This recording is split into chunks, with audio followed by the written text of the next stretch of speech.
자, 우리 디모데전서 오늘 마저 할게요. 그 디모데전서.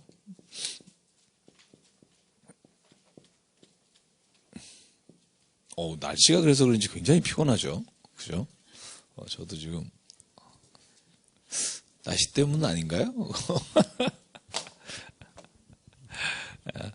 오늘 디모데전서 3장 들어가려고 합니다. 3장. 지난주 2장까지는 디모데전서 1장, 2장에서 사도 바울이 디모데에게 너희들이 그러므로 믿음으로 교회를 이렇게 해 나갈 때 필요한 게 무엇인가를 부분에 설명한 부분이 있습니다. 제가 좀 1장을 길게 해서 저희가 많이 못했는데 특별히 하나님께서 이 디모데를 통해서 하나님이 맡겨주신 에베소 교회를 목회해 나갈 때 어디에 중점을 두고 해나가야 될지에 대한 말씀을 좀 주셨고요.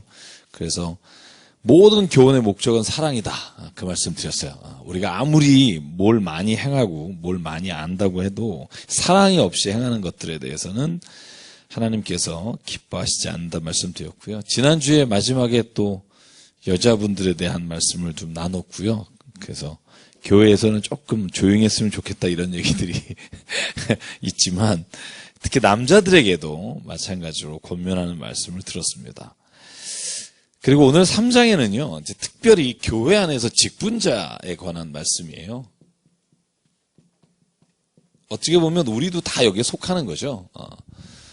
그래서 첫 번째로는 감독이라고 하는 직분을 받을 때 이 감독이 가져야 될 어떤 덕망 혹은 감독이 가져야 될 신앙의 모습, 그 다음에 집사라고 하는 직분을 우리가 세울 때 디모데에게 어떤 사람이 집사에 합당한지, 집사를 세워야 되는지 말씀을 주십니다. 여러분, 감독은요, 저희가 보통 그 성경 안에 감독, 장로, 주로 이 두 개가 같이 쓰여요. 목사라는 말은 딱 한 번 나와요. 어딘 줄 아세요? 여러분, 목사라는 말은 딱 한 번 나와요. 신약 성경뿐만 아니라 성경에. 알아도 되겠죠? 하나니까. 에베소서 4장 11절에 목사라는 단어가 한 번 번역해서 나오고요. 나머지는 다 감독 아니면 장로인데요. 감독이나 장로가 그 명칭이 사용될 때 감독은 행정적인 어떤 의미를 강조하면 감독이라는 표현을 쓰고요. 장로라는 건 어떤 교회 안에서 나이가 많고 아니면 교회 안에서 이끌어가는 리더를 말할 때 장로와 감독을 혼용해서 사용합니다. 특별히 이 두 개가 어떤 사람은 뭐 했고 어떤 사람은 뭐 했고 나누기가 참 쉽지 않고요. 네. 그리고 나서 집사 직분은 여러분도 아시겠지만 사도행전 6장에 7 집사를 세우면서 여러분 말씀드린 그 집사 직분과 동일한 집사입니다. 그래서 감독을 이런 사람 뽑아라. 감독은 여러분 볼 때 어떤 사람을 감독이라고 할 수 있을까요? 오늘날 교회 제도에 이렇게 보면 목사도 감독에 들어가겠죠? 네. 장로님들도 감독에 들어가겠죠. 실은 권사님들도 감독에 저는 들어갈 거란 생각이 들어요. 이렇게 굳이 이렇게 우리가 나눠보자면 이 감독이라는 헬라어는요. 에피스코포스라는 단어요. 이 에피스코포스라는 말이 뭐냐면 돌본다는 뜻이에요. 감독한다는 말도 있지만 돌본다는 의미를 가지고 있어요. 그래서 어떻게 보면 교회 생활을 좀 오래 하고 오늘 이따가 저는 14개예요. 감독은 이러이러한 사람이 돼야 된다. 거기에 나와 있는 목록이 14개입니다. 이 14개 목록을 보시면서 나는 여기 아닌 것 같다 그러면 조용히 이제 목사도 포함이 되는군요. 보면서 야 이거 어렵겠다. 쉽지 않다 이런 생각했고요. 제가 보니까 집사님 한 8개 정도 어떻게 분리하다 조금씩 달라질 수 있는데 제가 볼 땐 그런 것 같아요. 그래서 이런 사람을 세워서 교회가 이렇게 교회답게 잘 질서 있게 운영될 수 있게 하라. 그 말씀이 주로 이제 3장에 나오는 주된 내용입니다. 같이 읽으면서 나는 지금 이 교회에서 직분은 잘 감당하고 있는지 이런 이야기를 좀 같이 나눠보면 좋을 것 같고요. 이 집사라는 건 뭐 아시는 분 많이 들으셨겠지만 디아코노스라는 단어예요. 헬라어로. 이 디아코노스, 집사라는 단어는요. 그리고 우리 디콘이라고 그러잖아요. 영어로 디콘이라고 하는데 디아코노스라는 단어는 발 닦아주는 시중 드는 사람을 말해요. 시중 들다는 뜻이에요. 그러니까 우리는 보통 왜 집사, 권사님, 뭐 장로님, 뭐 목사 그러면 이게 뭔가 이렇게 높이 올라가는 듯한 느낌을 갖지만 구약의 장로들은 그죠? 여러분 잘 아시겠지만 장로들이 12장로가 세워지고 장로가 모든 어떤 이스라엘 백성이나 이스라엘 민족을 이끌어가는 데 있어서 중추적 역할을 한 것처럼 역할은 중요한 역할을 맡지만 하는 일에 있어서만큼은 신약 성경에 보면 이렇게 섬기는 일이라는 거죠. 섬기는 일. 제가 제일 재밌는 것 중에 하나가 있잖아요. 어디 하나님의 종한테 덤벼 이런 말 하는 거 있죠. 그죠? 종이니까 덤비는 거예요. 둘로스거든요. 말단이에요. 아주 종. 소위 말하면 노예 같은. 그죠? 그러니까 이 말이 굉장히 어폐가 있는 거예요. 단어 자체가. 뭐 차라리 어디 하나님의 천사를 뭐 이러면 괜찮은데 하나님의 종을 뭐 이런 말 자체가 되게 웃긴 거예요. 그리고 성경을 어떤 우리가 보통 해석할 때 아전인수라 그러잖아요. 자기가 당하기 싫은 거, 자기가 듣기 싫은 건 다 이렇게 성경에서 뽑아서 자기에게 적용을 하고 남한테 찌르고 싶은 건 또 다 성경을 뽑아서 이렇게 찌르고 이게 얼마나 잘못된 건지를 알아야 돼요. 심정은 이해해요. 그죠? 때로는 막 억울한 일 당하거나 내가 별로 잘못하지도 않았는데 혹은 내가 어떤 일을 해나가는 데 있어서 어쩔 수 없는 일을 했는데 나에 대해서 뭐라고 불만을 얘기하거나 아니면 나에 대해서 혹은 성경이 말하는 것처럼 잘못된 것을 지적하고 막 그러면 기분 나쁠 수 있지만 그걸 자꾸 성경을 들이대서 하나님의 종에게 혹은 하나님의 누구에게 이렇게 감히 하면 벌 받는다 이런 표현들은 저는 안 쓰는 게 제일 좋다 이런 생각해요. 그런 건 성경에 써서도 안 되고요. 그렇게 적용하는 건 말도 되지 않는다고 저는 생각을 하고요. 그냥 만약에 그렇게 섭섭한 게 있다고 말하면 돼요. 뭐 성경에 막 이렇게 자꾸 자기 어떤 일하는 직분에 관련돼서 자꾸 이렇게 인용하다 보면 사람이요. 성경 자체를 사람들이 볼 때 권위를 안 주게 돼요. 자기의 사사로운 이익에 따라서 혹은 자기 어떤 위치에 따라서 성경을 다르게 번역하거나 해석하는 것이 사람들을 보기에는 성경을 이렇게 폄하시키는 일이라고 저는 생각하고요. 그래서 오늘 한번 보죠. 감독의 직분을 맡은 사람 14가지 한번 읽어보시면서 저 7절까지인데요. 한번 먼저 7절까지 한번 읽겠습니다. 시작. 미쁘다 이 말이요 곧 사람이 감독의 직분을 얻으려 함은 선한 일을 사모하는 것이라 함이로다. 그러므로 감독은 책망할 것이 없으며 한 아내의 남편이 되며 절제하며 신중하며 단정하며 나그네를 대접하며 가르치기를 잘하며 술을 즐기지 아니하며 구타하지 아니하며 오직 관용하며 다투지 아니하며 돈을 사랑하지 아니하며 자기 집을 잘 다스려 자녀들로 모든 공손함으로 복종하게 하는 자라야 할지며 사람이 자기 집을 다스릴 줄 알지 못하면 어찌 하나님의 교회를 돌보리요. 새로 입교한 자도 말지니 교만하여져서 마귀를 정죄하는 그 정죄에 빠질까 하며 또한 외인에게서도 선한 증거를 얻은 자라야 할지니 비방과 마귀의 올무에 빠질까 염려하라. 아멘. 한번 체크해 보셨어요? 동그라미? 내가 이렇게 지금 잘하고 있는 거 동그라미, 대충 못하는 거 세모, 0 아닌 거 X 이렇게. 성경에 감히 X를 이렇게 생각하지 마시고 거보세요. 이렇게.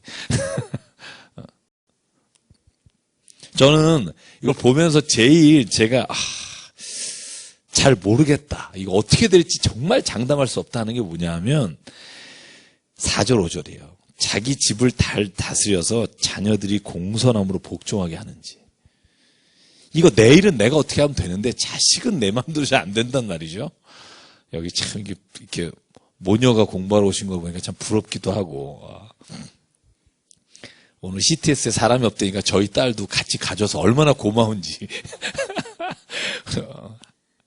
피아노도 뒤로 미루고 막 가서 가져서 참 아직은 고맙다 이런 생각이 들었어요. 아빠가 이렇게 사람이 없어서 얘기하는 거 듣고 자기가 가겠다고 그래서 참 고맙다. 근데 참 이게 어려운 거예요. 자녀는 정말 제 마음대로 되는 게 아니기 때문에.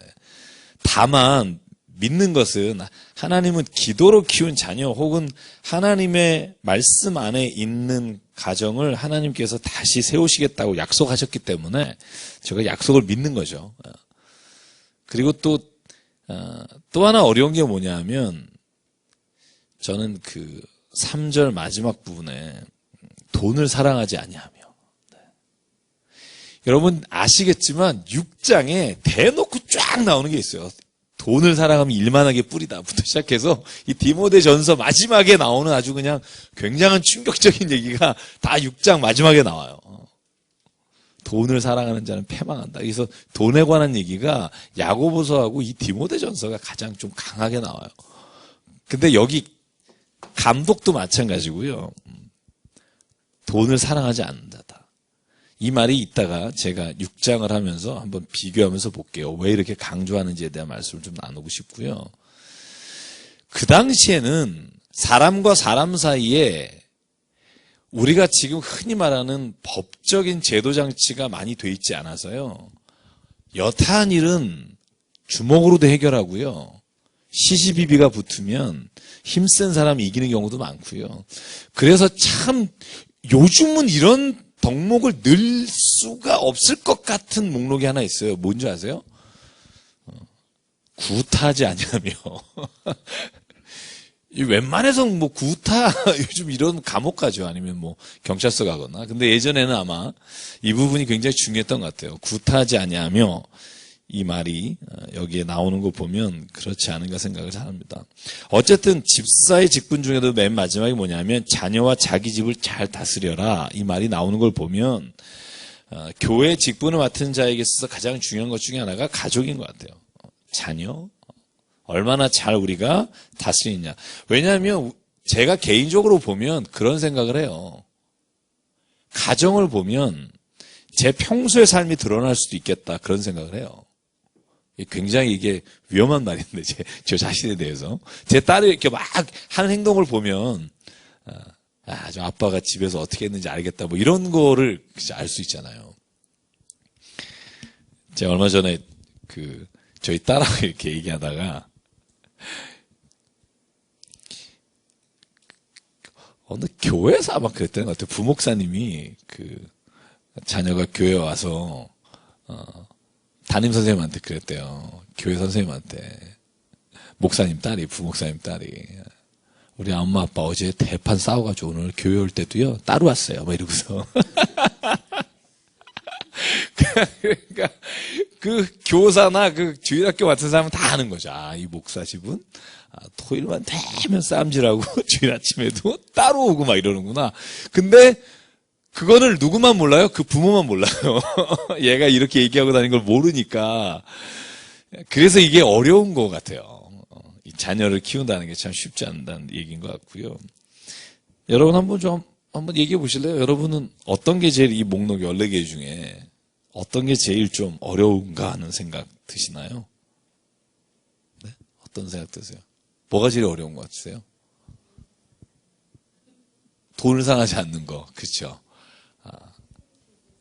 술을 즐기지 아니하며. 네. 재밌어요. 감독은요 술을 즐기지 아니하며고 집사는 어떤지 아세요? 술에 인백이지 아니하고 이렇게 돼 있어요. 다행이에요.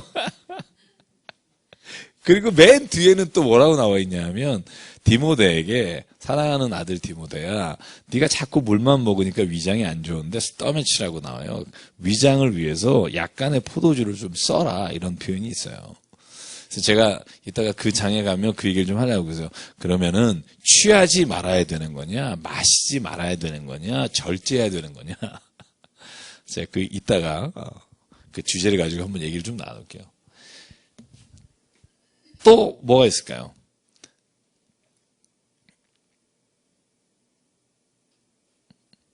여러분 한번 생각 좀 하시라고 여운을 좀 드리는 거예요. 네.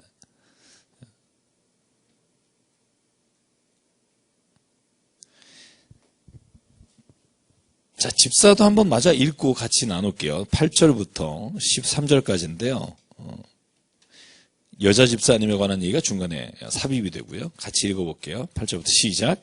이와 같이 집사들도 정중하고 일구이언을 하지 아니하고 술에 인박이지 아니하고 더러운 일을 탐하지 아니하고 깨끗한 양심의 믿음의 비밀을 가진 자라야 할지니 이에 이 사람들을 먼저 시험하여 보고 그 후에 책망할 것이 없으면 집사의 직분을 맡게 할 것이요 여자들도 이와 같이 정숙하고 모함하지 아니하며 절제하며 모든 일에 충성된 자라야 할지니라.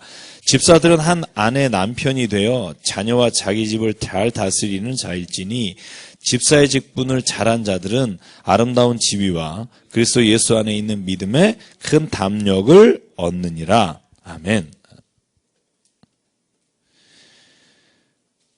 여러분, 집사의 직분, 저희가 보통 교회에서 집사 임명할 때 교회마다 좀 다르지만 현대교회는요, 제가 이제 목사 오신 전쌤도 보겠지만 집사의 직분, 그래서 현대에선 크게 4가지를 해요. 4가지를 봐요. 저도 부교육자로 있을 때 이거 다 조사해갖고 점수 매겨서 이렇게 올리고 당회에다 그 일을 했는데, 첫 번째는요, 교회 출석이에요. 왜냐하면 그 사람이 얼마만큼 교회에 지금 헌신하느냐, 혹은 교회에 어떤 사랑하는 마음이 있느냐는 출석으로 날 수 있고요. 두 번째 뭐냐면 교회에서 봉사하는 거예요. 예를 들면 어느 모임에 임원을 맡은 적이 있느냐, 아니면 봉사부서에서 일한 경험이 있느냐, 이 봉사에 관한 일을 저희가 보통 체크를 합니다. 세 번째가 뭐냐면요, 교회에서 헌금을 봐요. 이 헌금을 본다는 건 여러 가지 있어요. 제가 있던 교회마다 좀 다르지만 대부분 이제 11조 생활, 아니면 보통 주일에, 아니면 감성금, 헌금 생활을 하느냐. 왜냐하면 성경에도 나오지만 내 물질이 있는 곳에 네 마음도 있다. 그래서 얼마를 했느냐를 보진 않고요. 얼마나 꾸준히 헌금 생활을 했느냐를 보고요. 마지막으로 4번째로는 항상 평가하는 점수에 있어서 주변 사람의 덕망 혹은 주변 사람의 어떤 그 사람에 대한 평가를 많이 들어요. 묻고. 그래서 예를 들면 빚이 정말 많다. 돈 거래를 했는데 안 갚고 막 아주 악질적으로 막 교인들을 괴롭힌다. 막 이런 사람이 있어요. 하다 보니까 나오더라고요. 참 이럴 때가 애매해요. 왜냐하면 그런 분들이 되게 성질이 안 좋아서 이런 데서 자격이 안 된다면 도전을 해요. 니는 잘났냐? 이러면서. 그래서 참 제가 부교육자 할 때 한 3분이, 3분 정도가 제 기억에 남는 분이 있어요. 다퉜던 기억이 있어요. 그러니까 잘났다, 쟤는 왜 받냐? 나는 안 주고, 막 이런 경우가 있어요. 참, 그래서 교회가 어려운 게 그런 거예요. 그렇게 막무가내로 나오면 같이 싸울 수도 없고, 그럴 땐 또 어디선가 누군가 나타나셔서 이렇게 막 그 교회 안에서 이렇게 떡대지 오시고, 야! 막 이러면서 이러죠. 싸움 붙고 막 이런 경우도 있고, 저도 그랬던 기억이 나요. 그래서 직분자를 뽑을 때 정말 중요한 것 같아요. 그래서 저희 교회는 다행히 이제 장로 장립 저희가 딱 한 번 했는데, 한 번 할 때 정말 제가 감사하고 은혜스러운 건 뭐냐면, 2분의 장로님이 나와서 100% 찬성이 나와서, 정말 그때 저도 약간 울었던 것 같아요. 무기명으로 했는데. 근데 이제 교인이 좀 많아졌잖아요. 많아지면 또 어떤 일이 생길지 참 궁금하고. 그래서 제가 실은 그랬어요. 저희 교회에서는 투표를 안 하겠다고. 제가 아예 선언하고 우리 교회는 투표 안 합니다. 그리고 이제 저희가 인선에서 올린 분, 운영위원회 올리고 다 올려서 그냥 2분을 추천해서 올리려고 했는데 2분이 저한테 찾아왔어요. 목사님 투표해야 된다고. 만약에 우리가 투표 없이 돼서 교회를 이렇게 장로 직분을 감당하면 다음에 되는 분들이 어떻게 그분들에게 우리가 말할 수 있겠냐. 다음부터는 투표 안 해도 좋으니까 요번만은 합시다. 그러셔가지고 2주 전에 바꿨어요. 투표하겠다고. 그랬더니 교인들이 막 되게 갑자기 무슨 일이 있나 막 이래서 설명을 좀 드리고 그분들의 강력한 요청으로. 그래서 찾아오셔서 뭐라 그랬냐면 제가 아직도 잊어버리지 않는 게 있어요. 목사님, 만약에 투표 3분의 2가 안 돼서 떨어지면 저희 둘은 다짐했다고. 더 열심히 해서 다음에 꼭 되겠다고. 그걸로 섭섭해한 마음을 안 갖겠다고. 저에게 와서 정말 제가 같이 울었어요. 저 6개월 동안 저 1대1 같이 했거든요. 장로님 되기 전에. 장로 교육을 안 하고. 그러면서도 막 울다가 그 얘기하면서 같이 울고 우리 교회를 정말 아름답게 세워봅시다. 정말 우리가 더 청소하고 더 우리가 꾸준히 일을 합시다. 목사도. 그래서 저도요, 말해놓은 게 있어서 저도 참 지키기가 힘들어요. 아마 장로님들도 그럴 거예요. 장로님들도 아마 그 서로 말한 게 있어서 그분은 힘든 게 있다고 생각하는데, 근데 교회가 뭐가 아름다울까? 저는 교회가 세상이 말하는 거하고 이렇게 거꾸로 갈 때 아름다운 것 같아요. 그런 생각 안 드세요? 교회가 언제 아름다울까? 야, 세상은 저 정도 만약에 교회 안에서 위치가 되면, 야, 뭐 사람들이 이렇게 해줄 수 있는데도 불구하고 오히려 거꾸로 더 섬기고 낮아지면 저는 거기에 감동이 있는 것 같아요. 교회라는 데는. 아니세요? 그럼 전혀. 대우 받아야겠어요?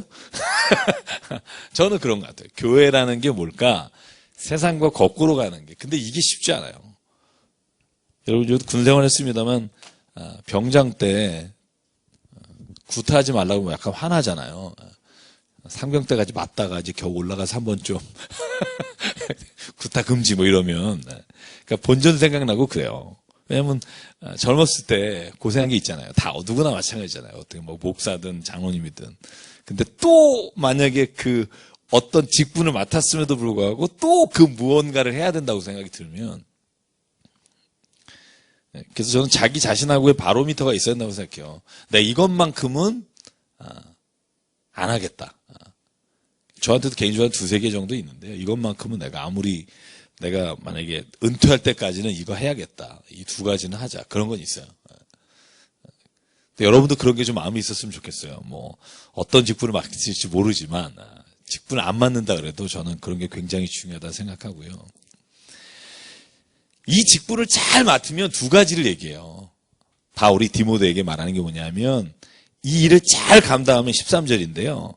아름다운 지위를 얻게 될 것이다. 여러분, 존경이라는 건요, 위치에서 오는 게 아닙니다. 그러니까 뭐 사람이 다 직급이 높다 그래서 존경받는 거 아니에요. 이빨 갈면서 그냥 존대해 줄 수 있죠. 뭐 아유 그래 네가 아버지다 뭐 이럴 수도 있잖아요. 네가 사장이다 뭐 이런 거 있잖아요. 그런데 마음으로는 전혀 존경하지 않는 거예요. 근데 이 아름다운 지위라는 게 뭐냐면요, 그 직분이 사람들이 정말 존경하고 정말 아름다운 직분을 감당하게 된다는 거예요.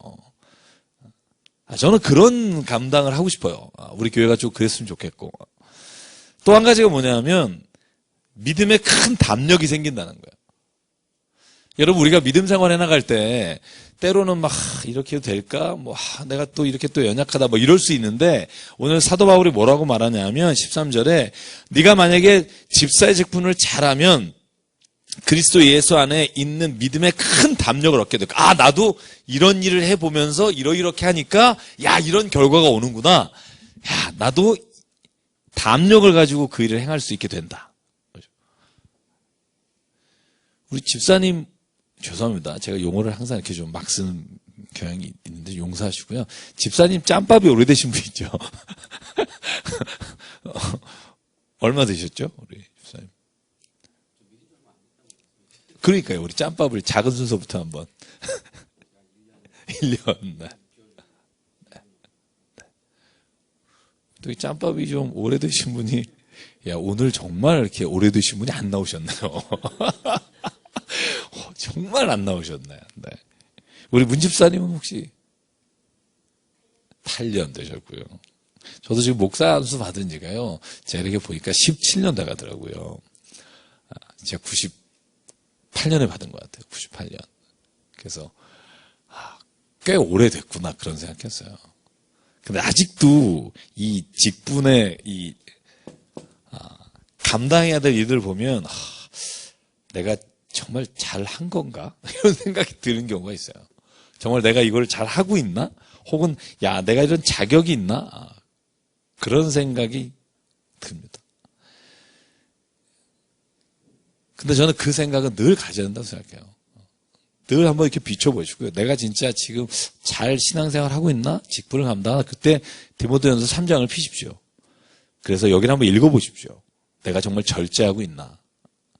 내가 흥분해서 누군가에게 막 그러고 있지 않나? 내가 정말 신중하게. 여기에 보시면은요, 재밌는 게 뭐냐면, 기도 열심히 하고, 방언하며, 신방하고, 이런 거 없어요. 재밌지 않으세요? 감독, 집사 그러면 적어도 막 그런 거 있잖아요. 막 교회 안에서 행하는 이런 것들에 대한 목록이 있을 것 같잖아요. 없어요. 보통 세상에서 그냥 사람들이 존경하는 사람의 기준? 그 기준이에요. 그거보다 훨씬 더 높긴 하지만 저는 깜짝 놀란 게 그런 거예요. 보통 스데반 사도행전 6장에 보면 믿음이 있고 그런 말 있잖아요. 성령이 충만하고. 근데 여기 있는 목록은요. 한번 봐보세요. 여중에 종교 생활과 관련된 게 뭐가 있나? 없어요. 헌금을 많이 하며도 없어요. 그래서 저는 이거 읽으면서 사도 바울이 생각하고 있는 디모데뿐만 아니라 자기가 목회하는 현장에서 정말 중요한 것 중에 하나가 뭘까? 사람의 됨됨이구나. 그리고 사람이 세상을 살아가면서 the way of thinking, way of life라고 하죠. 보통 생각하는 방식과 살아가는 방식이 달라지는 거. 저는 그게 믿음이라고 생각해요. 예를 들어서 똑같은 삶의 방식은 똑같은데 성질을 내고 신중하지 않고 단정하지 않고 술을 사랑하고 구타하고 이건 그대로인데 헌금 열심히 하고 기도하고 교회 빠지지 않고 우리가 가지고 있는 기준이 그쪽인 경우가 얼마나 많은지 몰라요. 근데 사도 바울은요 오히려 그거하고 기준이 완전히 다르다니까요. 아예 그 기준은 있지도 않아요 지금 집사나 감독에 있어서.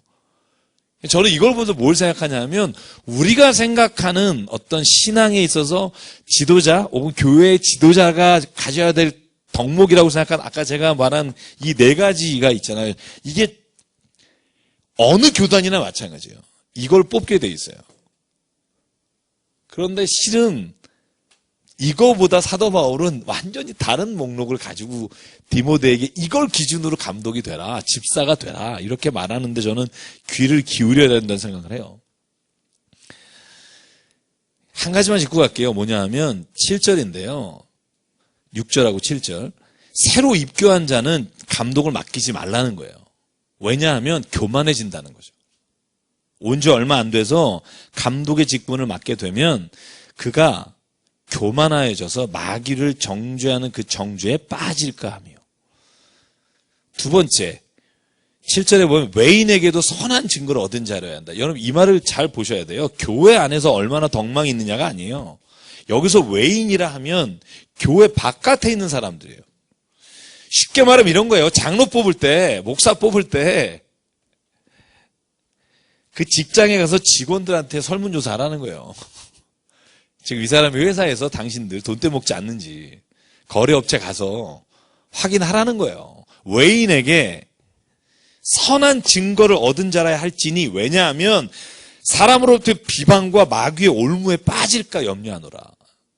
근데 이 기준으로 우리 직분자 뽑는 교회 보셨어요? 저는 아직 못 봤어요. 이건 그냥 성경에 있는 거고 그냥 교회는 교회고. 그래서 저는 어차피 그럴 거면 집사 그냥 다 주자. 이게 제가 가지고 있는 생각이에요. 그래서 6개월 이상 교회 나오시고 세례 받고 6개월 지나면 집사 직분 주자. 어차피 못 지키면 돼서 이거에 맞춰서 살게 합시다. 그런데 장로님 혹은 그 이후에 우리가 직분을 드릴 때는 저는 한번 신중하게 생각해야 된다고 생각해요. 여기에 나와 있는 목록을 정말 저희가 진지하게 내가 만약에 그게 안 될 것 같으면 하나님 앞에서 거절도 하고 좀 그랬으면 좋겠다는 생각을 하고요. 자, 사도 바울이 편지를 쓴 목적을 14절부터 말해요. 내가 속히 너한테 가기를 원하는데 먼저 내가 편지를 쓰는 이유는 뭐냐면 저는 창세기 여러분 보시면 야곱이 그 베델 하나님의 집 만나는 장면이 있잖아요. 그거하고 똑같아요. 하나님의 집이란 단어가 나와요. 하나님의 집. 자, 15, 6 같이 읽어볼게요. 시작. 만일 내가 지체하면 너로 하여금 하나님의 집에서 어떻게 행하여야 할지를 알게 하려 함이니 이 집은 살아계신 하나님의 교회요 진리의 기둥과 터니라. 크도다 경건의 비밀이요 그렇지 않다 하느니 없도다. 그는 육신으로 나타난 바 되시고 영으로 의롭다 하심을 받으시고 천사들에게 보이시고 만국에서 전파되시고 세상에서 믿음 바 되시고 영광 가운데서 올려지셨느니라. 아멘. 예수님에 관한 말씀이고요. 자, 우리가 하나님의 집에서 어떻게 해야 될지를 너에게 알려주기 위해서 디모데전서를 썼다는 거죠. 하나님의 교회에서 어떻게 할지를. 그 하나님의 집이 뭐냐? 하나님의 교회다. 그래서 예수께서 말씀하실 때 교회, 성전은 만민이 기도하는 집이다. 이렇게 돼 있고, 우리가 보통 지금은 성전이란 말을 웬만하면 안 쓰죠. 근데 교회마다 성전이 하나씩 있어요. 이거 좀 굉장히 아이러니한 거예요. 교회에서는 지금은 성전이란 용어는 안 쓰는 게 좋아요. 왜냐하면 성전을 허셨고, 성전 휘장을 찢으셨고, 더 이상 이제 성전 제의로서의 어떤 하나님께 나가는 걸 끝내셨기 때문에 저희가 그냥 교회라고 하는 게 가장 좋고요. 교회라는 용어 외에 또 뭔가가 필요하다 그러면 거긴 성전이라는 용어는 안 맞습니다. 구약적 의미의 성전은 우리가 하나님을 예배하는 장소가 아니기 때문에 저희 교회에서는, 그래서 지금 그래서 교회마다 베델 성전, 심지어 어디 가니까 예루살렘 성전도 있더라고요. 교회 예루살렘 성전 이렇게 이름을 그렇게 붙였더라고요. 그래서 웬만하면 그거보다 다른 용어를 붙이는 게 좋겠다라는 생각을 저는 늘 갖고 있습니다. 자, 그럼 4장을 볼까요? 이제 직분, 감독과 집사에 관한 직분에 대해서 말씀을 하고 난 이후에 이제 4장에 보면, 그러나 성령이 밝히 말씀하시기를 후일에 어떤 사람들이 믿음에서 떠나 미혹하는 영과 귀신의 가르침을 따르리라 하셨으니 자기 양심이 화인을 맞아서 외식함으로 거짓말하는 자들이라. 자, 여기서 말하고 있는 게 뭐냐면요, 믿음 안에서 직분을 가진 자 혹은 그리스도 예수 안에서 교회에서 직분을 하던 사람들이 믿음에서 떠나 미혹하는 영과 귀신의 가르침을 따르는 사람이 있다는 거예요. 여러분, 제가 우리 디모데전서 말고 그 전에 그 데살로니가 후서에 이름이 나왔잖아요. 그죠? 떠난 자가 있다. 믿음의 길에서. 두 사람 이름이 누구죠? 그죠? 데마하고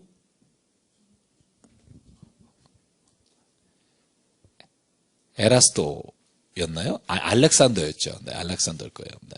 그러니까 어느 교회나 보면 특이한 게요, 믿음의 길에서 떠난 사람이 있어요.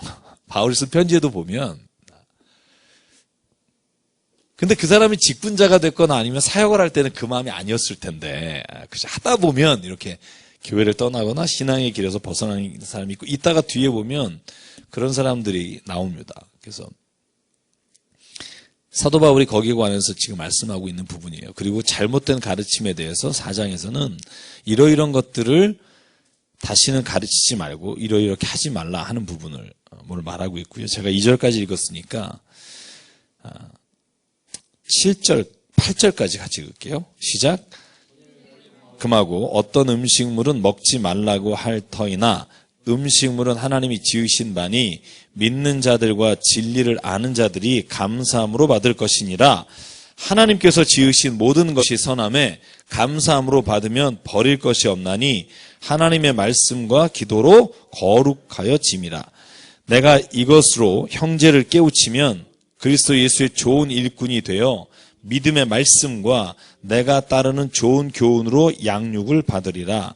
망령되고 허탄한 신화를 버리고 경건에 이르도록 내 자신을 연단하라. 육체 연단은 약간의 유익이 있으나 경건은 범사에 유익하니 금생과 내생의 약속이 있느니라. 아멘. 직분자로 이제 뽑힘을 받은 사람에게 주로 하는 말씀이 여기 있는데요. 여러분, 여기에 보면 초대교회 그 바울 당시에 각 교회마다, 이거 좀 보실래요? 각 교회마다 유행처럼 혹은 사람들이 가르침으로써 가르쳤던 가르침이 있어요. 각 교회마다. 그런데 재미있는 건 뭐냐면 그 가르침이 성경적인 교훈이나 하나님의 말씀과는 전혀 다른 가르침이에요. 그래서 왜 우리가 디모데전서 시작하면서 그런 말 했죠? 네가 교훈을 따라가는데 거짓 교훈을 따라가지 말고 망령된 신화를 따라가지 말고, 이런 말씀이 나오는 이유가 뭐냐면 가르침이 있는데 이 가르침이 잘못된 거를 분별하지 못하는 거예요. 왜? 그 당시에는 우리가 소위 말해서 신약 성경이 이렇게 있어서 그걸 읽으면서 신앙생활을 하는 게 아니었기 때문에 여전히 구약 성경만 가지고 우리가 신앙생활을 했기 때문에 그 다음에 가르치고 전도자들이 와서 말하면 예수님이 그런 건가? 하고 혹하는 경우가 있다는 거죠. 그런데 헬라어는요. 저 지금 목회팀 지금 히브리어 지금 전우전사한테 배우고 있어요. 매주 한 번씩. 근데 저 헬라어를 보면 이게서 어학은 내가 꼭 해야겠다는 생각을 하는데요. 고대 헬라어, 그러니까 예수님 당시 헬라어하고 현대 헬라어가 좀 다른데요. 예수님 당시에 바울이 썼던 헬라어에는요. 시작할 때 대문자로 시작하거나 그런 게 없었어요. 그래서 어디에서 시작하는지 잘 몰라요. 두 번째는 뭐냐면 인용문, 따옴표라는 게 없었어요. 그래서 어디까지가 인용인지 어디까지가 바울 말인지를 구분해내는 게 무지 어려워요. 그래서 수사법에서 우리가 바울의 서신을 연구할 때 쓰는 용어가 하나 있어요. 그게 뭐냐면 드라트리베라는 단어예요. 디아트리베. 디아트리베가 뭐냐 하면 각 교회 이단이든 아니면 거짓 선지자든 아니면 잘못된 가르침을 하는 사람들이 한 이야기를 말하고 그 이후에 알 혹은 대, 이게 헬라어에서 그러나라는 말인데요. 그러나 이렇게 말한다라고 사도 바울이 가르친 부분들이 있는데 이건 아직도 학자들 간에 의견의 다툼이 있어요.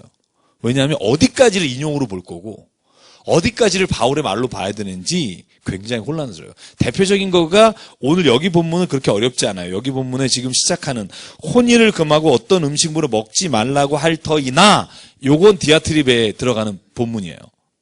그렇게 말하는 사람이 있다는 거예요. 그러니까 혼인도 하지 말고 어떤 음식도 먹지 말라고 할 터이나 하는 사람이 있으나 그러나 음식물을 하나님이 지으신 거니까 믿는 자들과 진리를 아는 자들이 감사함으로 먹으면 버릴 게 없다. 그래서 잘못된 가르침을 여러분 고린도서 7장 1절 한번 펴시 보실래요? 가장 대표적으로 해석이 어려운 디아트리베가 있어요. 그게 뭐냐면 고린도서 7장 1절이에요. 이게 사도 바울이 어디까지를 사도 바울의 의견이고 어디까지를 고린도 교회가 그 당시 가지고 있었던 잘못된 생각인지 금욕주의자 혹은 그런 사람들이 주장했던 것들을 사도 바울이 반박하는 본문인데 어려운 부분이 있어요. 자, 한번 고 7장 1절 같이 읽어볼까요? 시작.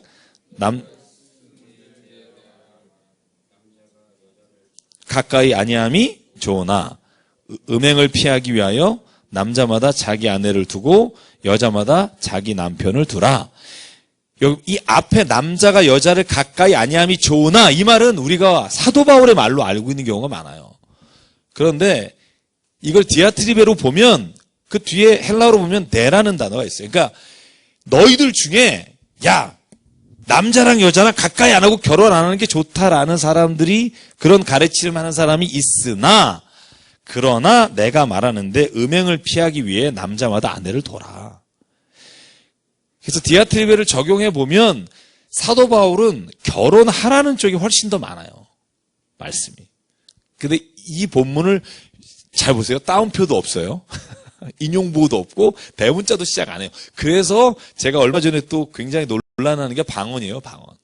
방언이 나온 본문이 어디까지를 사도 바울이 방언은 개인적으로 하나님과 관계에서 유익하나 이 말이 유익하다고 바울이 말한 거냐 아니면 그렇게 말하는 사람이 고린도 교회에 있었는데 나는 방언 말하는 것보다 5마디 위로 말을 해라 이 뒤에 말이 바울의 말이냐에 따라 번역이 달라져요. 근데 이건 제가 얼마 전에도 저희 신약학 하시는 교수님 두 분이 이 글을 쓴 게 있어서 제가 논문을 읽어봤는데 쉽지 않아요. 그래서 제가 이런 말씀 왜 드냐면 성경은요. 제가 뒤에도 5장에도 그런 말씀 나와요. 그런 본문이 나오는데 성경은 그래서 아는 사람에게 들어야 하고요. 성경을 해석할 때 그 단어나 문장만 딱 뽑아서 하면 오해 여지가 무지 많은 게 얼마나 많은지 몰라요. 그래서 현혹되지 마시라는 거죠. 현혹되지 말라는 거죠. 실은 제가 5장 8절 미리 해볼까요? 그런 단락이에요. 여러분 이 오해 여지가 많은 본문이에요. 디아트리베는 아닙니다만 우리가 성경 전체를 봤을 때 자 5장 8절 같이 읽어볼게요. 시작. 누구든지 자기 친족 특히 자기 가족을 돌보지 아니하면 믿음을 배반한 자요 불신자보다 더 악한 자니라. 여러분 사도 바울은 단호하게 말하죠. 이거 사도 바울의 말이에요. 오리지널. 자 누구든지 가족, 친족을 돌보지 않으면 믿음을 배반한 자고 불신자보다 더 악하다. 근데 여러분 기억나는 거 있잖아요. 누가복음 14장에 예수께서 하신 말씀? 이단들이 맨날 쓰는 말 있죠. 니네 아빠가 너의 신앙을 봤는데 집 나와. 뭐 이걸로 쓰는 본문이 있어요.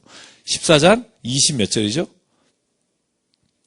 26절이죠. 26절. 자, 한번 읽어볼게요. 14장 26절. 왜 제가 이 본문을 말씀드리고 싶냐면 이단들의 이런 말에 또 현혹되는 사람이 있어. 누가복음 14장 26절. 같이 한번 읽어볼게요. 이 말이 이 말과 오늘 읽은 5장 8절과 또 혼란을 일으키는 분들이 있어요. 자, 시작. 물은 내게 오는 자가 자기 부모와 처자와 형제와 자매와 자기 목숨까지 미워하지 아니하면 능히 나의 제자가 되지 못하고. 그죠? 여기는 뭐예요?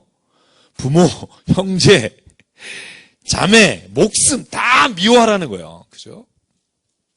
안 그러면 내 제자가 못 된다. 여러분 이 말이요. 이단들이 얼마나 좋아하는지 몰라요. 신천지도 마찬가지고. 근데 이 본문을 여러분 이 두 말이 어떻게 보면 우리가 이 본문만 딱 따놓고 보면 배치되잖아요. 그죠? 이 두 개가 다 이거 어떡하라는 거야? 이런 생각이 들잖아요. 그러니까 본문을 잘 봐야 돼요. 오늘 5장 8절, 들으면서 5장 8절에 사도 바울이 말하는 본문은요, 그야말로 교회 안에서 신앙생활에 나가는 모든 신자가 해야 될 일인 거예요.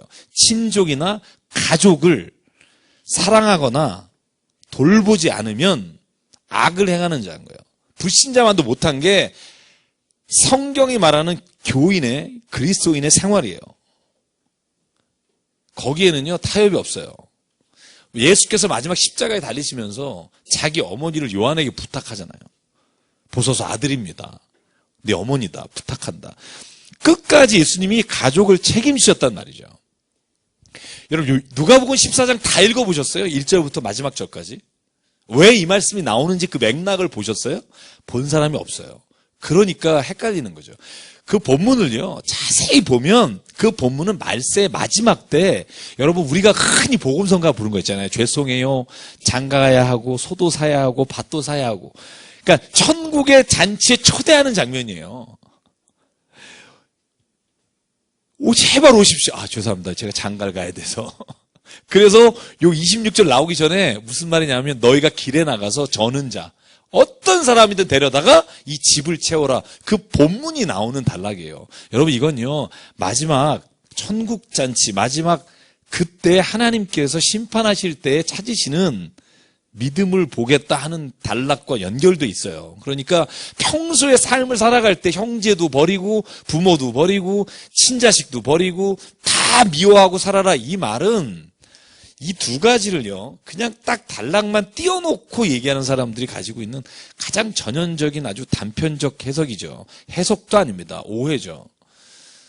성경은요, 정말 많은 부분이 훨씬 더 많은 부분, 아니 거의 다가 가족을 얼마나 중요하게 생각하는지 모릅니다. 그것이 우선이에요.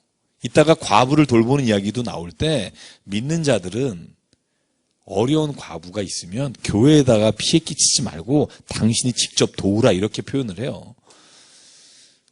그래서 여러분 만약에 잘 그 성경을 가지고 누군가가 이렇게 전 지금 신천지 하나 걸리면 좋겠는데 나한테 안 오더라고요. 한번 잡아가지고 좀 또 이러면 또 와가지고 또 막 이렇게 막 데모하고 이러니까 진짜 정말 그 말도 안 되는 그 말에 속아서 넘어가는 사람 보면 진짜 막 화가 나요, 막. 그래서 여러분 저기 서재에 신천지에 관한 책 많아요. 이단에 관한 책 저희가 사서 보관하고 있거든요. 그러니까 좀 읽어보시면, 조금만 읽어보면, 저희가 이단에 빠지지 않고 얼마든지 대적할 수 있는데 그 시간을 투자를 안 해요. 그래서 좀 하셨으면 좋겠다는 얘기를 드리고요. 다시 사장으로 좀 넘어갈게요. 자, 디아트리베라고 하는 것이 적용되는 게 2절입니다. 혼인을 금하고 어떤 음식을 먹지 말라고 하는 사람들이 있다는 거죠. 그런데 사도 바울은 아니라는 거예요. 제가 좋아하는 말씀 중에 하나가 디모데전서 4장 4절이잖아요. 제가 이 본문을 정말 좋아합니다. 하나님이 지으신 모든 것이 선함에 감사함으로 받으면 버릴 것이 없나니 하나님의 말씀과 기도로 거룩하여집니다. 여러분 이 본문을 좀 외우셨으면 좋겠어요. 사도 바울은 분명해요. 하나님이 주신 건 다 선하다는 거예요. 여러분 믿으세요? 어떤 사람도 이래요. 창세기 3장 보고 왜 인간을 이렇게 창조해서. 저는 그렇게 생각 안 해요. 하나님의 창조하신 것은 선하신데 그것을 욕심과 정욕과 자기 자신의 유익함만을 위해서 쓰니까 악한 게 되는 거예요. 자유의지가 얼마나 좋은 거예요. 우리가 로봇이나 아니면 우리를 하나님의 마음대로 조종하는 존재가 아니라 하나님 안에서 옳은 것을 선택할 수 있는 마음을 주신 거 너무나 좋은 거예요. 그런데 그걸 자기의 욕심과 정욕으로 쓰려고 이걸 악한 것으로 바꾸는 거죠. 제가 말씀드린 거 있잖아요. 몰핀이요. 마약. 얼마나 좋은 건지 아세요? 맞고 헬렐레 해서 좋은 게 아니라 여러분 그거 병자에게는요. 마지막 호스피스 마지막 정말 여러분 그 내가 더 이상 치료를 받지 않고 나는 거룩하게 존귀하게 죽겠다. 호스피스잖아요. 여러분 호스피스 할 때 제일 중요한 것 중에 하나가 몰핀이에요. 내가 존귀하게 죽고 싶은데 여러분 고통이 매일 막 죽을 것 같으면 여러분 어떻게 호스피스를 해요? 몰핀을 주사 맞고 아픈 걸 견뎌가면서 존귀하게 죽을 수 있는 권리를 갖는 거죠. 근데 그걸 자기의 어떤 인생에 있어서만 혼각에 빠져서 자기의 성적인 아니면 나쁜 환상을 이렇게 이루기 위한 도구로 쓰는 순간 그건 악한 거죠. 그래서 하나님이 창조하신 모든 것이 선하심에 감사함으로 받으면 벗을 것이 없나니 하고 나서 있는 본문이 뭐예요? 하나님의 말씀과 기도로 거룩하여짐이라. 그러니까 자기의 욕심과 정욕으로 인하면 더러워지지만 하나님의 창조하신 모든 것이 하나님의 말씀과 기도의 쓰임을 받으면 여러분 그건요 거룩한 게 된다고 저는 믿어요. 성적인 것도 마찬가지고 우리에게 주어진 모든 거 마찬가지라고 생각해요. 여러분 저는 이게 믿음이 됐으면 좋겠어요. 하나님 왜 나를 이렇게 했습니다가 아니라 제가 닉 부이치치 책 읽어드렸잖아요. 어렸을 때는 나를 왜 이렇게 만들었어? 하나님 앞에 늘 그렇게 말했지만 자기 존재를 보고 삶에 있어서 고난과 어려움을 이겨가는 수백만의 사람들을 보면서 그의 책에 쓴 고백이 그거잖아요. 나는 10times, 10번을 더 태어나도 난 이 몸으로 태어나길 하나님께 간구하고 기도한다. 왜냐하면 이 비천하고 다른 사람이 욕하는 이 몸이 하나님께 쓰임받으면 거룩한 하나님의 도구가 된다는 걸 알고 나니까 더 이상 내가 가지고 있는 것 자체가 문제가 아니라 그것을 바라보거나 그것을 악하게 만드는 그 누군가가 잘못이라는 거죠. 사도 바울은 말합니다. 그래서 내가 이것으로 형제를 깨우치면 그러니까 직분자로서 너희가 하나님께서 주신 모든 것이 선하다라고 하는 걸 깨우치면 그리스도 예수의 좋은 일꾼이 되어 믿음의 말씀과 내가 따르는 좋은 교훈으로 양육을 받으리라. 아멘.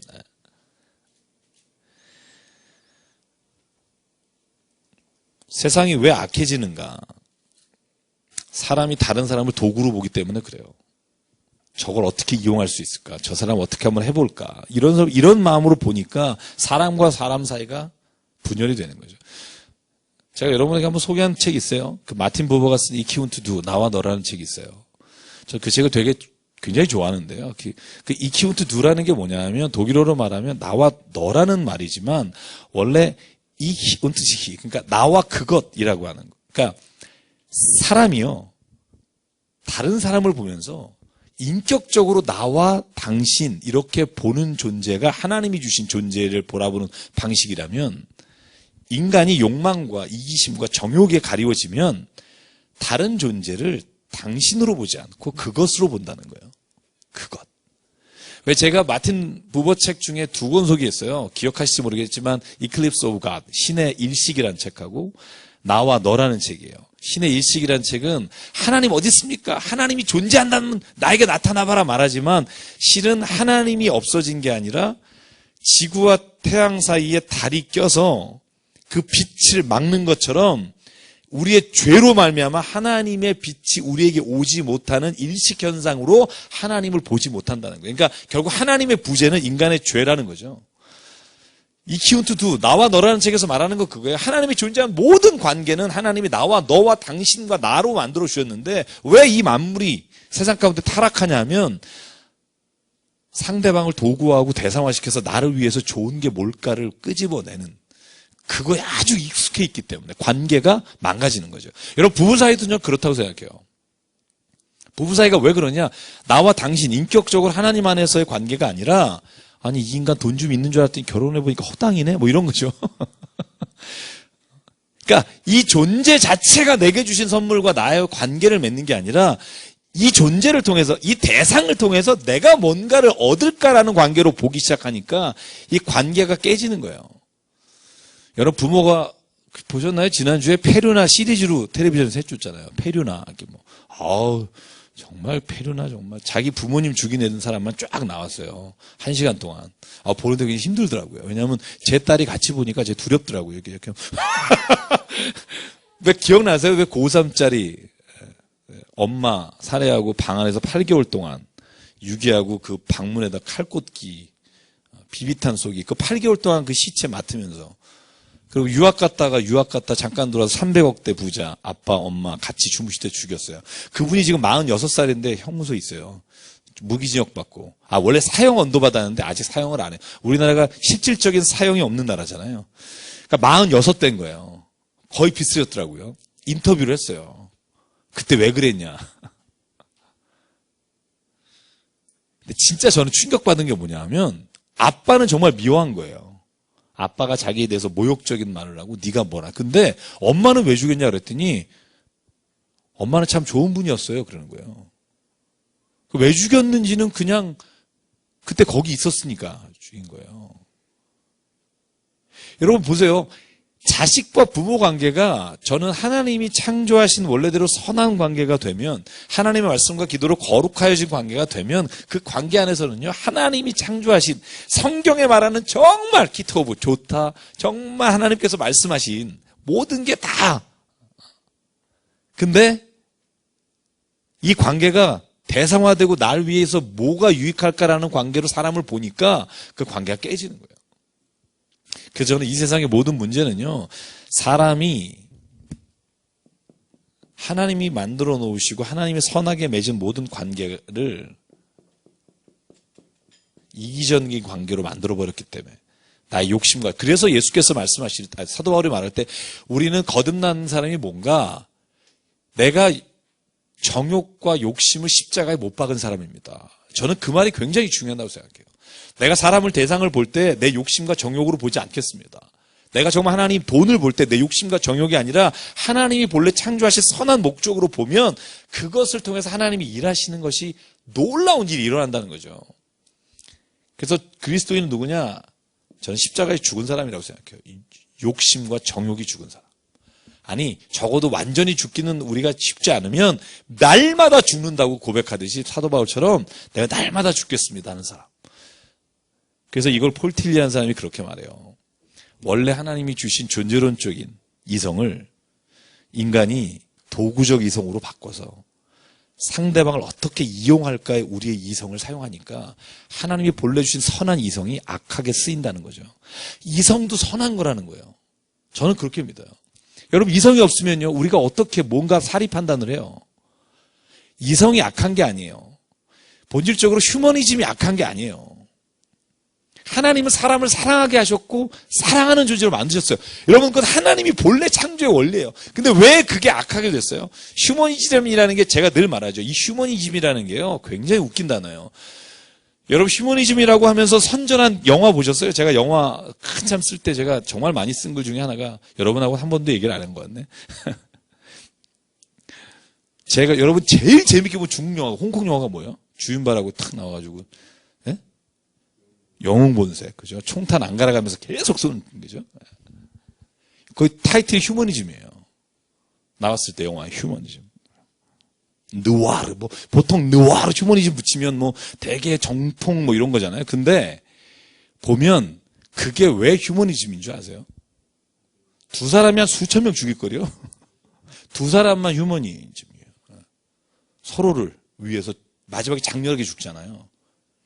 그러니까 저희가 일단 문화 읽기를 이제 저희가 만약에 해나간다면 문화 안에 있는 코드를 읽을 줄 알아야 돼요.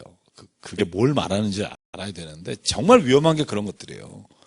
휴머니즘이라고 타이틀을 걸었지만 거기에는 진짜 휴머니즘은 없어요. 깡패 의리가 있는 거지. 근데 영화니까 우리가 그 영화로 봐야 되는데 되게 멋있게 생각해요. 끈끈한 뭐가 있다고 생각하죠. 그래서 정말 주의해야 될 건 제가 이제 9월부터 영화하고 독서 모임을 시작하려고 해요. 제가 기도하면서 준비하고 있어요. 그래서 제가 지금 영화를 모아놓은 것들을 다 정리해 보니까 한 200개 정도 되더라고요. 제가 이거를 한 달에 하나씩 보면 한 20년 해야겠더라고요.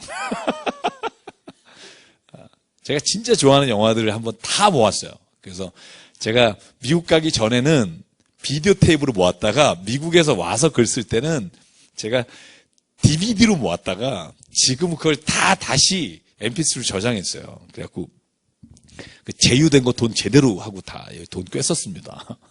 제가 블루레이도 받아가지고 제가 정말 좋은 화질로 될 수 있는 건 다 모았고요. 그래서 진짜 한번 보면서 정말 같이 책도 그렇고 영화도 보고 이야기를 나누면 좋겠다. 왜 그런 생각하냐 하면 저는 하나님이 주신 전 연극이든 아니면 문화적인 어떤 장치든 저는 선한 거라고 봐요. 그런데 처음에 문학에 대한 이해를 처음에 글을 쓴 이 플라톤 시대에도요. 그걸로 인해서 악한 어떤 타락한 것들을 사람들에게 보여주는 것들을 했어요. 예를 들면 나체로 나와서 행위를 한다든지. 여러분 로마 시대나 그리스 시대에 그런 일들이 굉장히 많았잖아요. 그래서 심지어는 플라톤의 문학론을 보면요. 그 사람은 모든 연극에는 악인은 나오면 안 된다는 거예요. 착한 사람만 나와서 착한 얘기만 하다 끝나야 되는 거예요. 왜냐하면 이거 반어법적인 거예요. 그 당시의 문화가 너무 사람들을 세속적이고 정욕적이고 이익에 침탈당하게 만들었기 때문에. 저는 거기까지는 아니지만 문화도 가려봐야 된다는 생각은 참 많이 해요. 제가 아는 집사님 중에 호러무비 좋아하는 분 계세요. 호러무비. 호러무비의 고전적 첫 번째 작품이 더 띵이라는 거예요. 여러분 혹시 보신 분 없을 거예요. 저는 뭐 이렇게 영화사를 연구해 보신 분 있죠. 띵이 이제 다시 또 하나 나온 게 새로 나온 게 있고 옛날 고전판은 1970년대 나온 게 있어요. 그런 호러물만 저녁마다 봐요. 토요일날 저녁 새벽 3시까지. 제가 어떻게 하냐 그 딸이 얘기하더라고요. 우리 아빠는 저녁에 막 피 튀기고 갈라지고 막 쪼개고 목 자르고 혀 내리면 혀 자르고 막 이런 것만 본대요. 그리고 주일날 와서 예배 드리는 거예요. 제가 예전에 한번 소개해드린 영화 있어요. 모방범죄로 사람 죽이는 거 따라했다가 그 유명한 여러분 추리소설 갑자기 이름을 까먹었는데 두 사람이 법정 공방을 벌린 게 있어요. 그러니까 사람을 죽인 걸 영화 보고 했다 그러니까 영화가 선하냐 악하냐 뭐 그래서 공방을 벌인 적도 있고요. 제가 드리고 싶은 말씀은 거예요. 모든 하나님이 주신 건 선합니다. 여러분 저는 이 믿음을 가지고 있는다 생각해요. 모든 건 선합니다. 이걸 우리가 악하게 바울이 로마서에 말한 거 보면 순리를 영리로 바꿨기 때문에 그것이 악하게 되는 경우도 있고요. 하나님께서 주신 것을 욕심으로 보니까 대상을 성적 대상, 타락한 대상으로 보게 되는 거죠. 넘어갈게요. 오늘 또 끝내야 되니까. 자, 그러므로 오늘 주시는 말씀이 뭐냐면 7절입니다. 망령되고 탄한 신화를 버리십시오. 경건에 이르도록 자신을 연단하십시오. 8절 한번 읽어볼까요? 시작. 육체의 연단은 약간의 유익이 있으나 경건은 범사에 유익하니 금생과 내생의 약속이 있느니라. 아멘. 여러분 이 말이요. 육체의 연단은 유익이 약간 있으나 경건의 훈련, 경건의 연단은 범사에 유익하다. 여러분 이 말을 우리가 좀 오해하는 경우가 있어요. 대부분의 주석을 보면 이 부분을 이렇게 말해요. 우리가 왜냐하면 사도 바울이 그런 말하거든요. 우리가 달리기 경주하는 거에 비교하는 경우가 있어요. 신앙에 대해서 신앙의 경주. 그래서 나의 달려갈 길과 내게 주신 사명을 다 마치기까지는 그런 말을 하기도 하고 그래서 이 육체의 훈련을 육신의 훈련이라고 생각하고 우리가 많은 주석이 그렇게 쓰는데 제가 이 본문의 주석서와 또 제가 볼 때 너무 그쪽으로만 번역하는 건 문제가 좀 있어요. 왜냐하면 여기 만약에 육체의 연단은 육신에게 좋으나 이렇게 해야 맞고요. 약간의 유익이 있다. 이 말은 뭐냐면 여기서 말하는 육체의 연단은 단순히 머슬을 키우는 게 아니라는 거죠. 건강을 위해서 운동하고 운동이 우리 몸에 좀 좋으나 경건은 아주 좋다. 이런 말이 아니고요. 이 표현은 육체에 대한 다시 말하면 디모데 전서를 쓰고 있는 그 에베소 교회 혹은 고린도 교회도 그런 경향이 있었지만 금욕주의자 혹은 결혼하면 안 된다, 성적인 건 나쁜 거다, 하나님이 하신 좋은 것은 보이지 않고 나쁜 사이드만 자꾸 말하는 사람들이 금욕주의자가 많아요. 제가 한번 시리즈로 저번에 한번 아주 비토한 적이 있어요. 여러분, 성경은 금욕이 아니다. 그죠? 성경은 금욕주의가 아니에요. 이 금욕주의는 세상적인 거고요. 성경은 금욕주의란 말을 뭐라고 말하냐면요. 성경에 금욕주의란 말이 한 번도 안 나와요. 경건이란 말을 써요. 경건. 육체 연단은요. 소위 말해서 그 당시에 결혼이라든가 성이라든가 이런 것에 굉장히 자유한 쪽이 있고 굉장히 극단적으로 그걸 금하는 쪽이 있는데 육체 연단이라고 할 때 이건 우리가 신체를 단련하고 건강하는 말도 포함이 되겠지만 우리가 신앙에 있어서 금욕주의적 혹은 육체와 관련돼서 신앙의 외적인 행위를 하는 것에 치중하지 말라는 쪽의 번역이 저는 더 타당하다고 봐요. 그러니까 신앙을 보여지는 어떤 기도 생활 혹은 교회 가는 생활, 우리가 소위 말하는 종교적 사이클의 생활, 그런 어떤 것도 우리가 신앙에 유익함이 있지만 진짜 유익한 게 뭐냐 하면 경건의 훈련이라는 거예요. 경건의 연단. 그럼 이 경건이 뭐냐? 이게 가드니스라고 번역도 되고 파이어티즘이라고 번역이 되는데 이 경건이라고 하는 게 뭘까? 여러분 존 모트라는 사람이요. 경건을 이렇게 표현해요. 저는 이 번역이 참 좋아서 하나님을 공경하는 마음과 태도다 이렇게 표현해요. 그러니까 어떤 외적인 내가 얼마나 기도한다 혹은 내가 어떤 신앙생활에서 밖으로 아웃사이드로 보여지는 게 아니라 내가 하나님을 향해서 가지고 있는 열망과 마음과 태도, 그게 가장 중요한 게 경건이라는 거죠. 여러분 이 경건이라는 단어는 번역하기가 진짜 어려워요. 성경에 안 나오는 단어로 그래서 우리가 말해요. 스피리추얼리티. 우리가 영적이다는 말은 성경에 한 번도 없어요. 영으로라는 말은 있어도요. 영적이다. 우리가 쓰는 영성이라는 말이 없어요. 그건 여러분 캐톨릭에서 소위 수도원 운동을 하면서 만들어낸 단어가 스피리추얼리티라는 단어, 영성이라는 단어예요. 성경은 영성이라는 말 예수님이 안 써요. 경건이라는 말을 쓰고요. 그리고 하나님 앞에서 우리가 말씀을 따라 사는 자 이런 표현을 써도 그래서 궁극적 경건이 뭘까? 이 경건이라는 단어가요. 그래서 성경에는요. 신약 성경에 굉장히 상반된 단어하고 연결이 돼요. 기도도 경건의 훈련에 들어가고요. 심지어 야고보서 1장 28절인가요? 마지막에 보면 진짜 경건은 뭐다? 환난 때에 고아 과부를 돌보는 게 경건이다 할 때 똑같은 단어를 써요. 그러니까 경건이라는 게요. 어떻게 보면 삶에 있어서 적용되는 것을 보여질 수도 있지만 보다 근본적인 건 하나님을 향한 태도와 공경하는 마음을 경건이라고 말해요. 그러니까 이건요. 쉽게 말하면 눈에 보이지 않으나 우리가 안사람, 속사람이 하나님을 향한 갈망을 가지고 있는 게 저는 경건이라고 생각해요. 이거 경건 아닌 거죠. 제가 말하는 이게 경건에 들어갈 수는 있어요. 왜 아니라고 말해요? 예수께서 세리의 기도와 그죠? 바리새인의 기도를 비교하시며 길에 서서 손을 하늘 향해 들고 하나님 감사합니다. 저런 자들 같다. 그러니까 외적으로 보이는 거는 이게 경건해 보이잖아요. 우리가 볼 땐. 그죠? 찬양할 때 두 손도 좀 올려야 되고. 저도 여러분과 같이 올립니다만 중요한 건 뭐냐면 그게 우리가 보는 신앙에 있어서 중요한 게 아니라는 거예요. 더 중요한 건 뭐냐면 예수께서 칭찬하신 기도 저 구퉁이에 가서 감히 하나님을 향해 고개를 못 들고 땅을 바라보며 나는 죄인입니다. 그걸 경건하다고 저는 봐요. 왜냐하면 경건이란 하나님을 향해서 하나님 앞에 내가 설 수 없는 존재라고 하나님 앞에 가지고 있는 마음과 태도이기 때문에. 경건의 훈련은 뭐예요? 그러니까 가장 중요한 게 뭘 것 같으세요? 네? 내 자신을 내려놓는 거. 네. 그 말도 맞고요.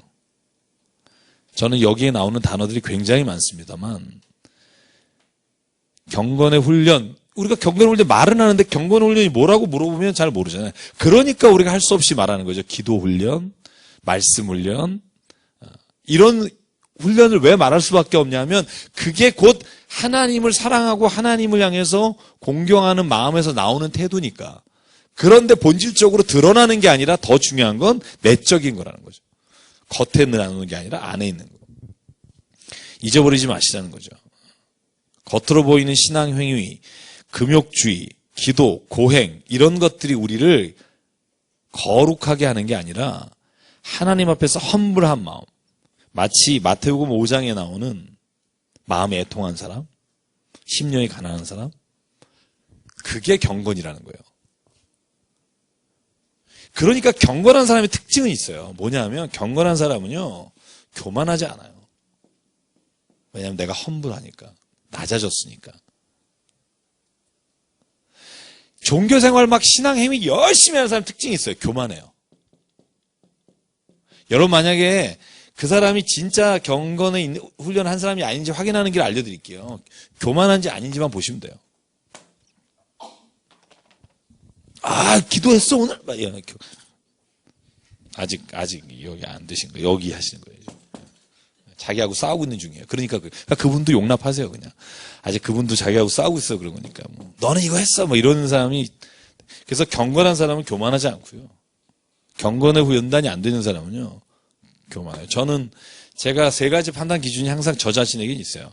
내가 지금 오늘도 하나님 말씀 안에 있는가? 내가 지금 이렇게 결단하는 게 하나님의 뜻인가 아닌가를 알 때 제 마음에 가장 편하게 내 마음에 하나님이 평안을 주실 거예요. 저 개인적인 거예요.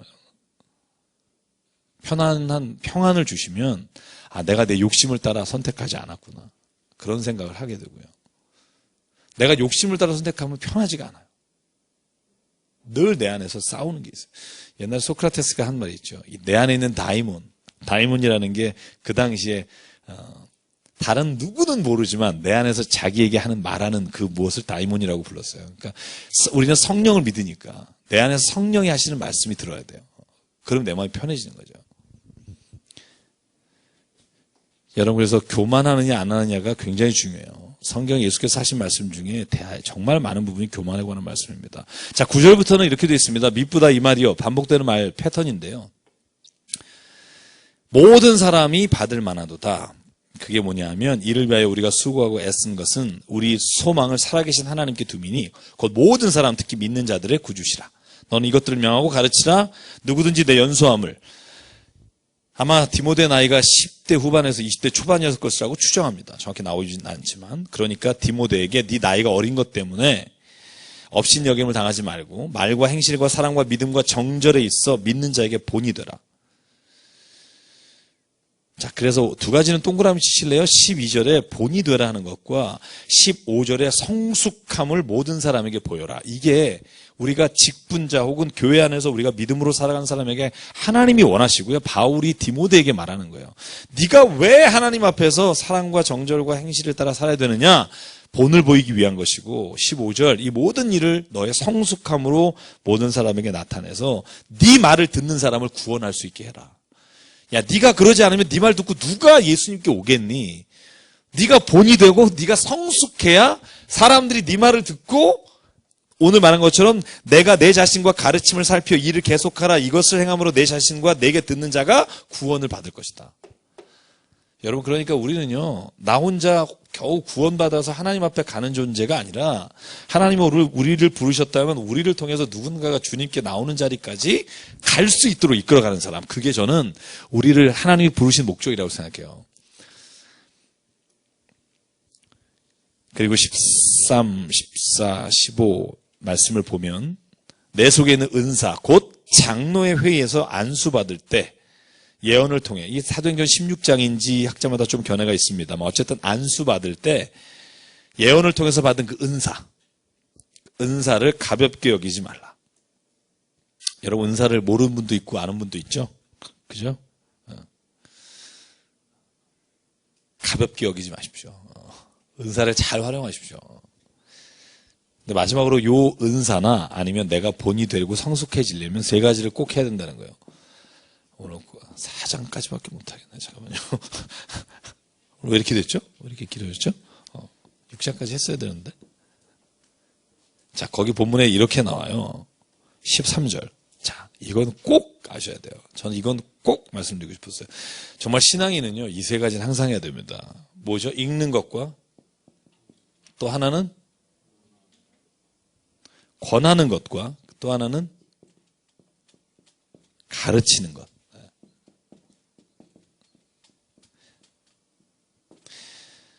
이 세 가지는요, 우리가 그리스도 안에서 늘 해야 합니다. 읽는 것과 말씀을 읽어야 되고요. 이 권면하는 것과는요, 영어 성경에 보면 encouragement예요. 누군가에게 용기를 주고 힘을 주고 그런 걸 권하는 것이라고 번역이 돼 있어요. 위로한다는 번역도 돼 있고, 그래서 위로하는 것과 이런 표현이 좀 맞죠. 그 다음에 가르치는 것. 저는 우리가 신앙생활 안에서 이걸 꾸준히 해야 됩니다. 읽는 것과 권하는 것과 가르치는 것. 그래서 우리가 왔잖아요. 그죠? 성경 읽는 거잖아요. 지금 집에서 이렇게 힘드니까 같이 읽고, 그죠? 저하고만 같이 하셨으면 지금 4년 동안, 그죠? 성경학으로 읽은 거예요. 그죠? 무슨 수를 써든 하여간 읽은 거예요. 그죠? 자, 우리 5장 조금만 나가볼게요. 조금만 해보죠. 다음 주부터 지금 방학을 2주 하자 의견이 있어요. 휴가를 정말 많이 가셔서 의견은 있는데 오늘 제가 여러분에게 이따 물어보고요. 그래서 조금만 더 나갈게요. 조금만. 5장은 뭐 그렇게 어려운 본문, 아까 5장 8절도 했기 때문에 제가 중요하게 하려고 했던 것 중에 2달락만 하면 될 것 같고요. 자, 5장은요, 과부에 관한 말씀입니다. 과부에 관한 말씀. 1절부터 4절까지만 같이 읽고, 오늘 나가는 데까지 나올게요. 시작. 늙은이를 꾸짖지 말고 권하되 아버지에게 하듯 하며 젊은이에게는 형제듯 하고 늙은 여자에게는 어머니에게 하듯 하며 젊은 여자에게는 온전히 깨끗함으로 자매에게 하듯 하라. 참 과부인 과부를 존대하라. 만일 어떤 과부에게 자녀나 손자들이 있거든 그들로 먼저 자기 집에서 효를 행하여 부모에게 보답하기를 배우게 하라. 이것이 하나님 앞에 받을 만한 것이니라. 아멘. 여러분, 나이가 많은 사람은 아버지처럼 대하고 늙은 나이가 많은 분은 어머니처럼 대하고 젊은 사람은 형제처럼 대하고 젊은 여자는 자매처럼 대하라. 그래서 우리가 자매님, 형제님 그러는 거예요. 되게 어색하잖아요. 처음 교회 나온 사람이. 그죠? 형제님, 자매님, 왜 네 형제냐? 뭐 이렇게, 그죠? 그런 얼굴로 보잖아요. 그리고 교회에서는 나이 많은 분한테 아버지, 아버님 이렇게 부르는 게 성경적으로 맞아요. 어머님 이렇게 하는 게. 왜냐하면 교회는요, 성경적으로 보면 가족이에요. 왜냐하면 잘 보세요. 우리가 하나님의 자녀잖아요. 그죠? 그러니까 우리 자녀가 모여 있는 데는 다 하나님의 가족이에요. 패밀리고 우리가 서로 다 형제 자매다. 그래서 우리가 그냥 나이를 불문하고 형제 자매라고 부르죠. 그런데 그렇게 부르면 또 기분 나빠하는 분이 있으니까 저희가 그냥 다 직분으로 이렇게 부르잖아요. 그죠? 근데 사실은 저는 형제님, 자매님, 수도원 가면 그렇게 많이 부르는데, 그리고 이제 보통 이렇게 신부님한테도 우리 father이라고 하죠. father. 아버지 이렇게 불러요. 그냥. 좀 어색합니다만. 네. 여러분 성경 보면 재밌어요. 참 과부가 있어요. 참 과부. 가짜 과부가 있나 뭐 이런 그죠. 그 다음에 대꾸절로 나오는 게 젊은 과부예요. 11절인가 보면.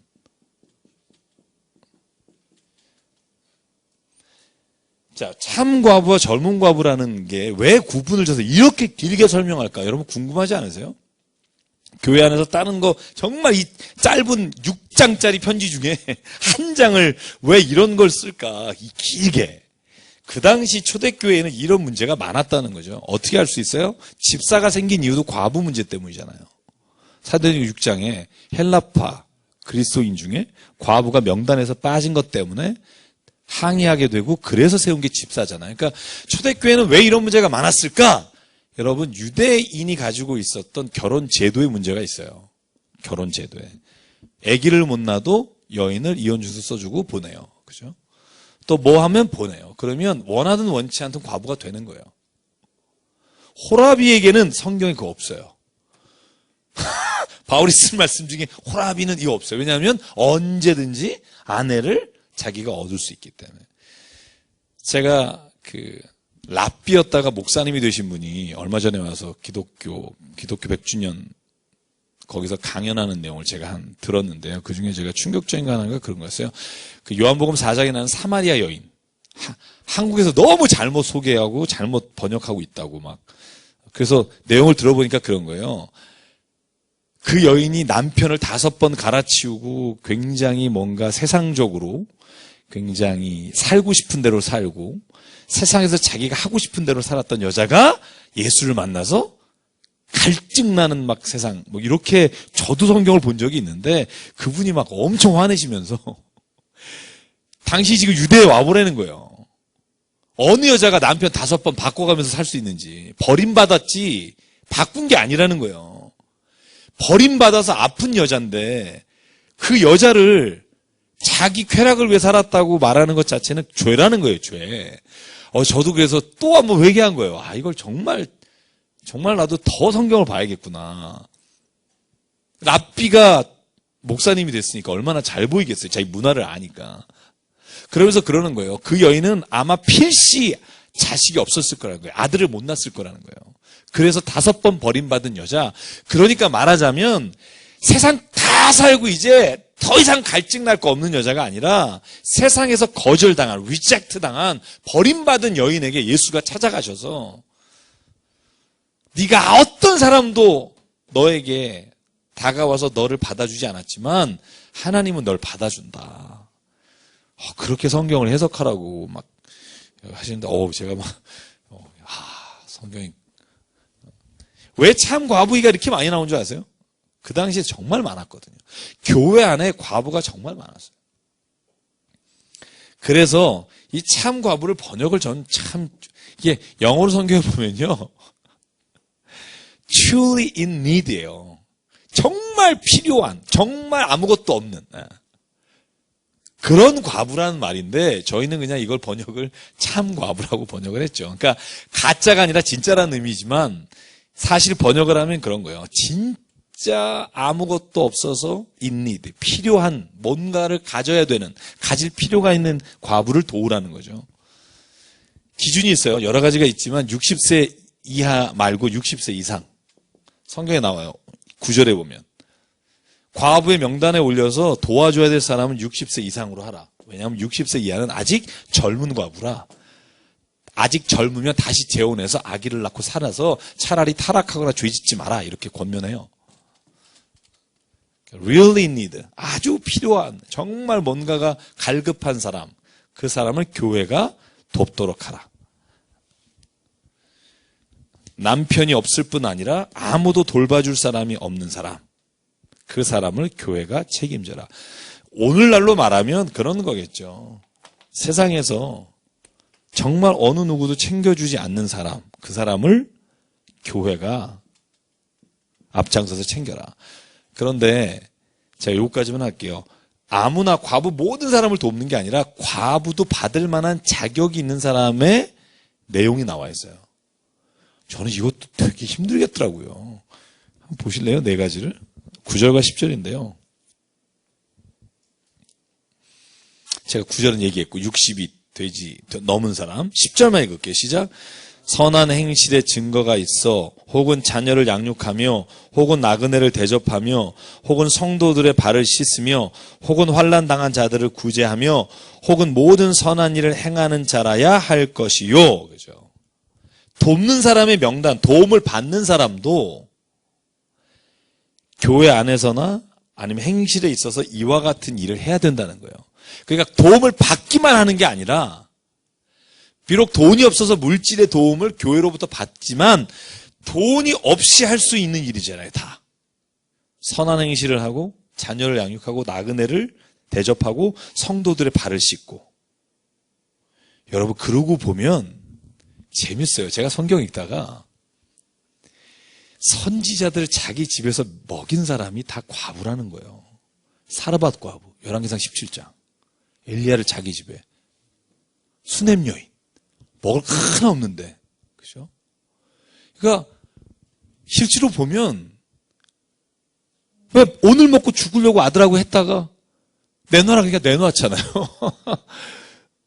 그러니까 왜 그런 일이 했을까? 우리 성경에 보니까 초대교회에도 우리가 교회가 참 과부, 필요가 있는 무엇인가가 필요한 사람을 돕지만 그 사람 역시도 그냥 받는 게 아니라 누군가를 향해서 도움을 베풀 그런 사람이 받을 자격이 있다는 거예요.